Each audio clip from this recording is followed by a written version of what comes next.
Sartre, el hombre y las cosas. El filósofo más grande. ¿En qué sentido puede hablarse del olvido de Sartre? ¿Quién fue Sartre? ¿Cómo entiende Sartre a la conciencia? En este encuentro vamos a hablar de algo que es enormemente placentero para mí y de lo que nunca creí poder hablar por televisión. Fue mi maestro. Hoy es mi intelectual faro, como se dice. Hubiera querido ser él, trato de imitarlo. Si Heidegger es el filósofo más importante del siglo XX, él es el más grande. También es el más olvidado en estos momentos tristes de la historia del pensamiento. Me refiero al filósofo francés Jean-Paul Sartre, que nació en 1905 y que hizo de la filosofía un arma de compromiso con las luchas sociales y políticas de su tiempo, y de la literatura también. Creo que fue más grande filósofo que literato, aunque no hay que desconocer que una novela como La náusea es una novela excepcional, una de las grandes obras del siglo XX. Su teatro también es muy importante, se sigue representando. Sus artículos, todos sus compromisos a lo largo de su vida, el compromiso con la resistencia francesa, el compromiso en la posguerra, el compromiso en la lucha de Francia con Argelia, su maoísmo de la vejez. Sartre tenía 66, 67 años y salía a vender por las calles de París un periódico maoísta que editaban unos jóvenes que estaban con él. Él lo vendía y les decía a los pibes: qué lástima, me duelen mucho las rodillas, pero voy a salir a venderlo igual. Y la gente se encontraba en la calle con Jean-Paul Sartre, que le decía: ¿quiere comprar el periódico maoísta? Creo también que hoy estaría dando clases de filosofía por televisión. Creo que la necesidad de Sartre de transmitir lo que él sabía lo llevaba a transmitirlo por todos los medios posibles, porque se daba cuenta de que era muy importante llevarle a la mayor cantidad posible de gente la certeza de que el hombre vino a este mundo para ser libre, para ser libre. En consecuencia, publicó novelas, escribió obras de teatro, publicó grandes ensayos filosóficos, viajó, se equivocó y acertó muchísimo. Y es también algo inusual entre los filósofos, un escritor excepcional, un estilista maravilloso, un gran escritor que ganó el premio Nobel a comienzos de la década del 60 y, como era Jean-Paul Sartre, lo rechazó. Vamos a empezar a hablar de su filosofía. Porque hoy hay un olvido de Sartre. Hay un olvido de Sartre. ¿Por qué Sartre está olvidado? Bueno, porque Sartre les dice a los señores filósofos académicos de hoy, les dice: miren, la filosofía no es para apoltronarse en las universidades. La filosofía es para sacarla a la calle. La filosofía tiene que comprometerse con el barro de la historia. Yo acabo de sacar un libro de 800 y pico de páginas que se llama La filosofía y el barro de la historia, y es un título sartreano. La filosofía y el barro de la historia. La filosofía está para ensuciarse, no está para los papers académicos, digamos, para los congresos internacionales a los cuales los filósofos viajan en clase business, por ejemplo, y cobran sueldos muy buenos en las universidades del primer mundo, y acá, bueno, digamos, siguen linealmente lo que viene desde las universidades del primer mundo. Sartre era un creador constante, era un un fanático de las anfetaminas, las combinaba con cerveza, lo cual no es muy saludable, y era un autodestructivo profundo. Pero su formación fue tremendamente rigurosa. Fue, creo, el filósofo francés que más rigurosamente se formó. En 1933 viaja a Berlín para estudiar la filosofía de Edmund Husserl, la fenomenología. Y ahí también estudia muy profundamente ser y tiempo. No se enteró para nada de lo que pasaba en Alemania en 1933, él era muy joven y estaba totalmente devorado por sus lecturas. Introduce la fenomenología en Francia con un texto excepcional de 1938 que se llama La trascendencia del ego. Este es el texto que introduce la fenomenología en Francia, aunque es bien cierto que hubo unos cursos muy famosos de Alexandre Koyev, un filósofo ruso, que comenzó a dar unos cursos sobre Hegel y la dialéctica del amo y el esclavo. Y a esos cursos asistieron personajes como Jacques Lacan, Raymond Queneau, Maurice Merleau-Ponty y otros, Jean Hippolyte posiblemente, y Sartre consiguió los apuntes. De modo que Koyev marcó a toda esa generación francesa y marcó también a Sartre.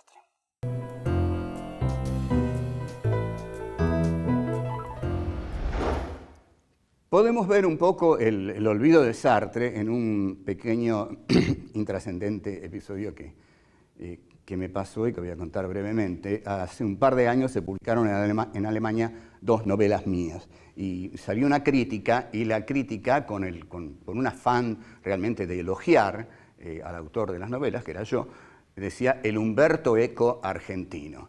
Yo me sentí mal. ¿Qué Umberto Eco argentino? El Sartre argentino. Si me dicen algo, díganme el Sartre argentino. Aparte, nunca me creería el Sartre argentino porque no tengo honestamente, ni el 10% del talento que tenía Sartre. Pero si uno busca algo, quiere ser Sartre, no Umberto Eco, digamos. Pero también eso revela el olvido de Sartre. Cuando tuvieron que pensar en un tipo que escribía ensayos y novelas, o teatro, en fin, pensaron Umberto Eco y se olvidaron de Sartre, que era el filósofo que dio entidad a ese personaje filosófico, ¿no? Que abarca todos los géneros, que está en todas las situaciones, que se compromete políticamente. Bueno, Sartre estuvo en la resistencia francesa, estuvo brevemente en un campo de concentración, y publica su obra cumbre, hasta ese momento, El ser y la nada, L'être et le néant, en 1943.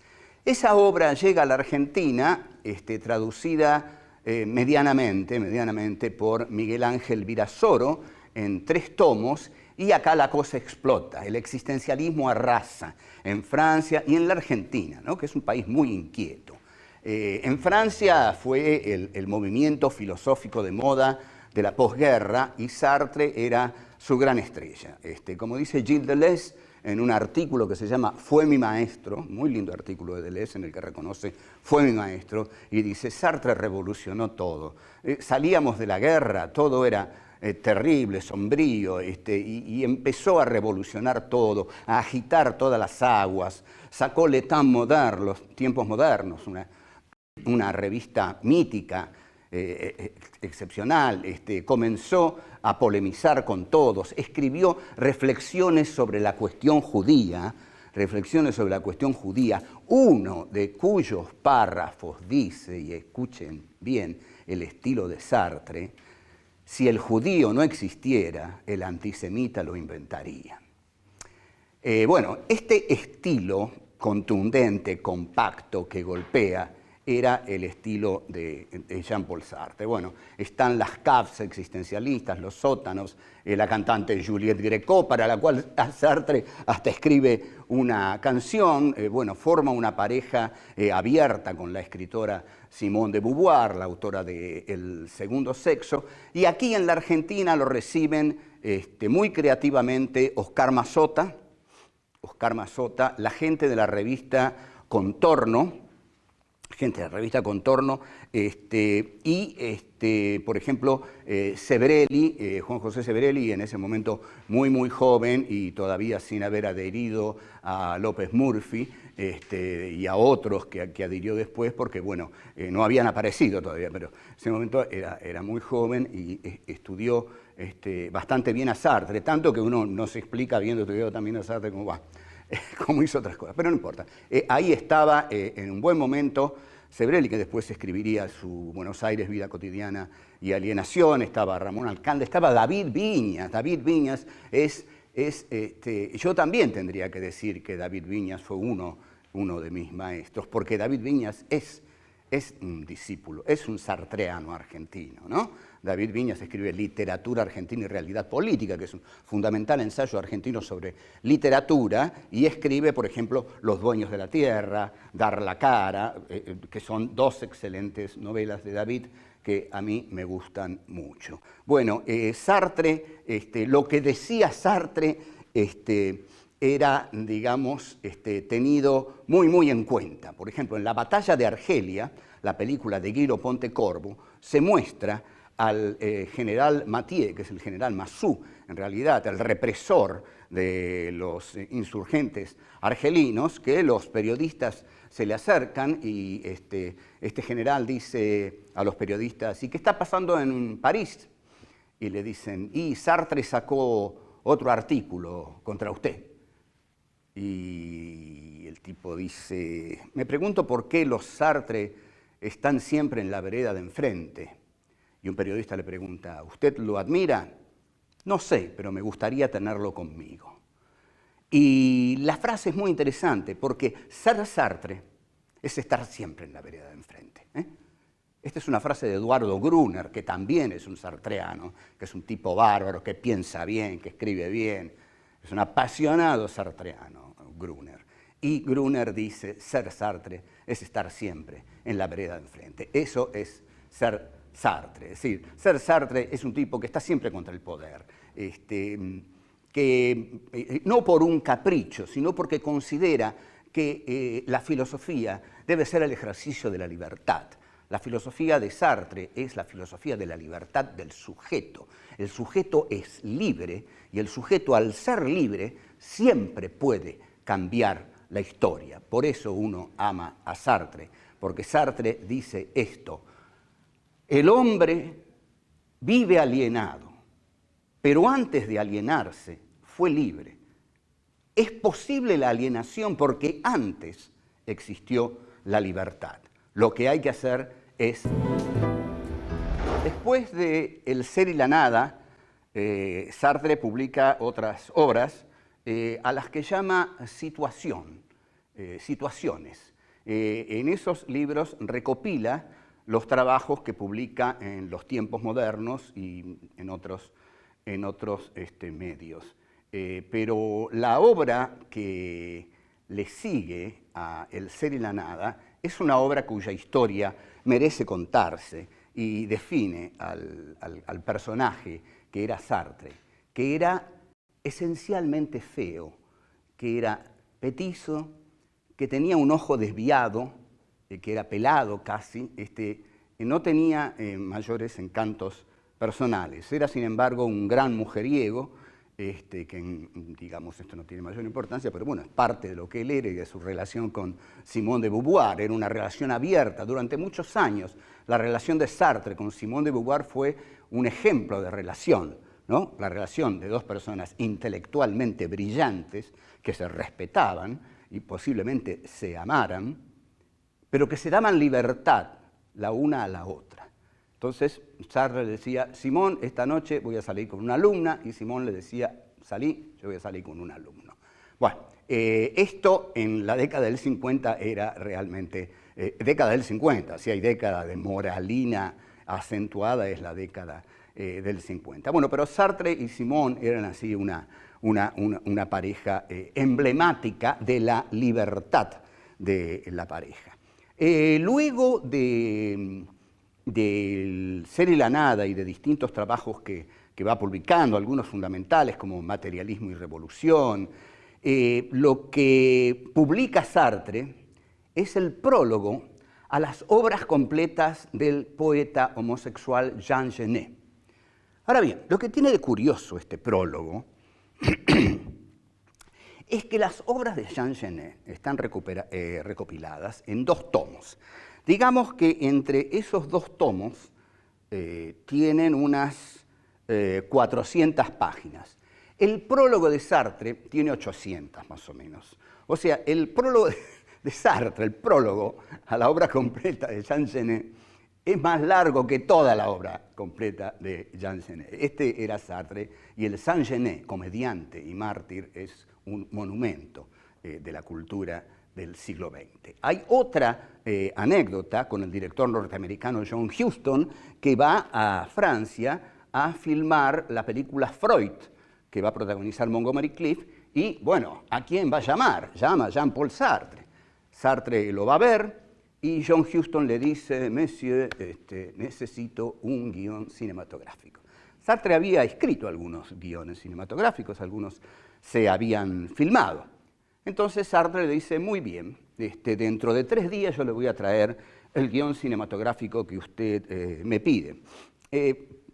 Yo hice un montón de guiones, la verdad casi 40, cobré, no todos, pero 15 se filmaron y unos cuantos conseguí cobrarlos.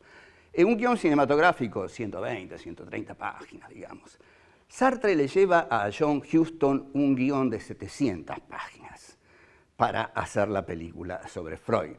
Huston, cuando ve el guión, dice: este hombre no tiene la más mínima idea de lo que es el cine. Le había llevado una obra monumental sobre Freud en 3 días, 4 días. Entonces Huston comienza a hablar con Sartre y dice: mire, yo no puedo filmar esto, voy a sacar una película de 25 horas con esto. Sartre sigue hablando con él y de pronto le duele una muela. Entonces le dice a Huston: Mr. Huston, ¿no puede llamar a un dentista? Huston, atónito, llama a la gente del hotel. Viene un dentista, le saca una muela.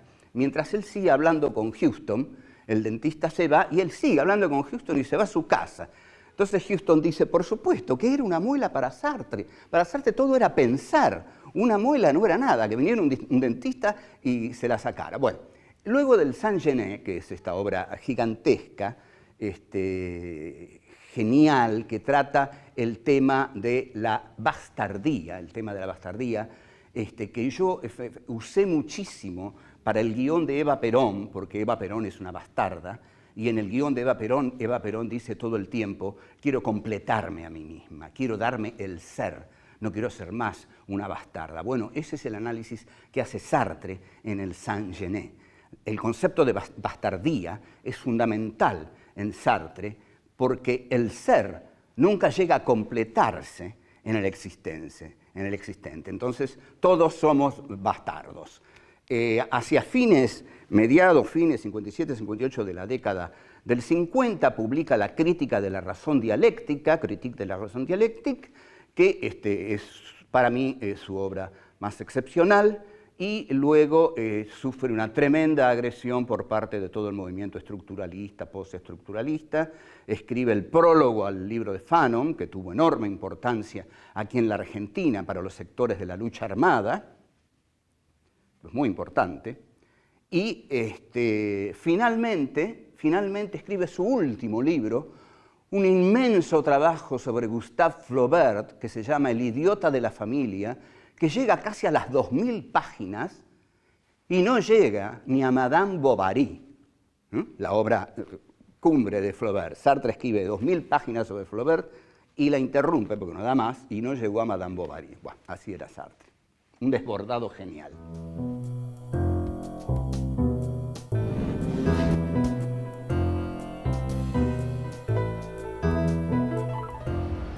El problema con Jean-Paul Sartre, desde el comienzo, fue que muchos creían ser existencialistas y ser sartreanos, porque habían leído sus novelas, porque habían leído La náusea, Los caminos de la libertad, porque habían leído las obras de teatro, ¿no? Las moscas, A puertas cerradas, muchas obras de teatro. Escribió esto El diablo y Dios, estoy olvidando muchas. O habían leído una pequeña conferencia de Sartre que se llamaba El existencialismo es un humanismo. Estaban todos contentos, somos todos existencialistas, somos todos sartreanos, pero no sabían nada de Sartre, porque para conocer a Sartre había que leer su filosofía, y la filosofía de Sartre es realmente muy difícil. Así que estaba lleno de existencialistas que no sabían un pito sobre su maestro, digamos, sobre la figura que los iluminaba. Entonces, cuando se pusieron a hacer el esfuerzo de leer La trascendencia del ego o El ser y la nada, se asustaron mucho, dijeron, no entiendo nada de esto, y ahí no dejaron de ser sartreanos, seguían hablando de las novelas, ¿no? Pero es un autor que en sus textos filosóficos requiere enorme esfuerzo para ser aprendido. Así que vamos a ponernos muy serios y a tratar de transmitirlo. La trascendencia del ego es un texto de 1938 que, tal como lo indica su título, habla de la trascendencia de la conciencia. Sartre es un filósofo de la conciencia, es un fenomenólogo, es un filósofo que parte de la intencionalidad de la conciencia. ¿Esto qué quiere decir? Lo había aprendido en Husserl, el creador de la fenomenología, en Ideas 1, Ideas 2. Esto quiere decir que la conciencia nunca reposa en sí, no es el sujeto kantiano. La conciencia siempre está intencionando sobre el mundo. No tenemos una subjetividad en nosotros mismos, sino que nuestra subjetividad, nuestra conciencia intenciona sobre el mundo, es pura intencionalidad, está arrojada sobre el mundo. Vamos a ver un ejemplo que da Sartre. Da este ejemplo y da el ejemplo con el tranvía. Bueno, pongamos el tranvía, en la época de Sartre había tranvías. Sartre dice, cuando yo corro un tranvía para alcanzarlo, soy conciencia corriendo tranvía. No soy otra cosa. Conciencia corriendo tranvía. Porque la conciencia es conciencia de sí cuando es conciencia de mundo. Y el D lo pone entre paréntesis. Solo puedo ser conciencia de sí porque tengo conciencia de mundo. La conciencia y el mundo son correlativos. No hay una conciencia por... Esto es fundamental. No hay una conciencia por un lado y un mundo por otro. Hay conciencia, mundo. Cuando yo corro el tranvía, hay conciencia, tranvía. Si en el momento de correr el tranvía yo digo, yo estoy corriendo el tranvía, lo perdí al tranvía, lo perdí. Porque ahí aparece el momento del yo, que es el momento de la reflexión, dice Sartre. Nadie puede decir yo estoy corriendo el tranvía, porque yo es un momento derivado. Yo es un momento en el cual uno toma conciencia de que uno es un yo. Pero cuando uno corre al tranvía, no está consciente de yo estoy corriendo el tranvía. Es correr al tranvía que quiero alcanzar, correr conciencia corriendo tranvía, ¿no? Entonces, cuando aparece el yo, es por la reflexión. Yo estoy corriendo el tranvía, pero si digo yo estoy corriendo el tranvía, seguramente me detengo y el tranvía se va. La conciencia es correlativa con el mundo.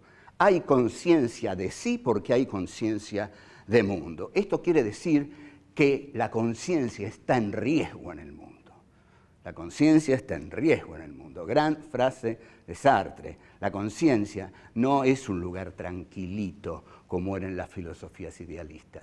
La conciencia se juega en el mundo porque está arrojada al mundo. No existe en ningún otro lado más que arrojada al mundo, entre las cosas, entre los hombres, en riesgo, en peligro. Esa es la concepción de la intencionalidad de la conciencia. Esta conciencia tiene un puro compromiso con el afuera.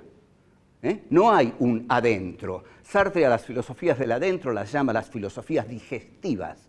Filosofías digestivas. La filosofía sartreana no es una filosofía digestiva. Es, si me lo permiten, es una filosofía, no, es una filosofía intencional. Es esta intencionalidad de la conciencia que consiste en arrojar a la conciencia hacia el mundo, lo que va a definir a la conciencia. Pero, ¿dónde encuentra su unidad la conciencia? La conciencia encuentra su unidad en las objetividades del mundo, en las cosas del mundo.